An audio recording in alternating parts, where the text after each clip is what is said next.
Hello everyone, this is Joy. Welcome back to CUMIC Weekly, where we bring you the latest Chinese steel prices and market trends every single week. If you're new here, simply hit the subscribe and like buttons right here. Don't miss out on any future updates. This week, steel prices in China continue to move within a narrow range, as both bullish and bearish factors are influencing the market at the same time. So what is really driving the market right now? Let's break it down. First, on the cost side, geopolitical tensions in the Middle East have intensified recently. This has pushed global oil prices higher, and the market now expects shipping costs to increase as well.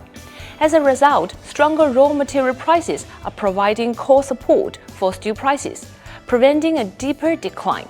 At the same time, there are whispers on the possibilities that China may introduce new energy consumption control policies targeting 7 major industries, including steel. If implemented, these policies could lead to production, giving steel prices an upward momentum. Nevertheless, there has not been any clear improvement in demand so far. Overall steel inventories remain relatively high, especially for flat steel. From the supply-demand balance, steel prices are still facing downward pressure. Next, let's examine the supply and demand side.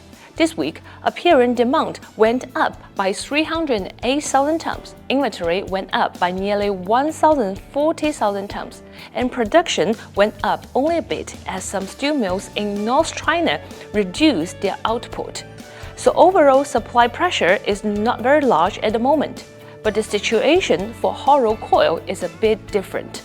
Both production and the inventory of hot-rolled coil are still increasing, while demand remains relatively weak. At this moment, inventories of hot-rolled coil are a bit high. China's exports are also facing uncertainty due to several factors, including geopolitical risks, the rapid appreciation of the RMB, and China's export licensing policies. And the shipping problem from the Mid-East tension could affect China's exports to the Mid-East, add additional pressure on steel. On the domestic side, market growth in steel-consuming industries like automobiles and home appliances has been relatively slow, which is weighing on overall steel demand. So from a fundamental perspective, the steel market is still facing some downward pressure. Meanwhile, as geopolitical tensions continue to support the price of raw materials like iron ore and coking coal, steel prices are not likely to go down too much. So in the short term, the Chinese steel market will likely to continue to fluctuate within a range. Going forward, let's pay close attention to the policy signals from the Chinese government. If policies of energy consumption controls or measures to curb aggressive competition do come up, they could restrict supply and potentially support a rebound in steel prices. Well, what's your take on the Chinese steel market? If you enjoyed this video, don't forget to subscribe to our channel and give us a thumbs up.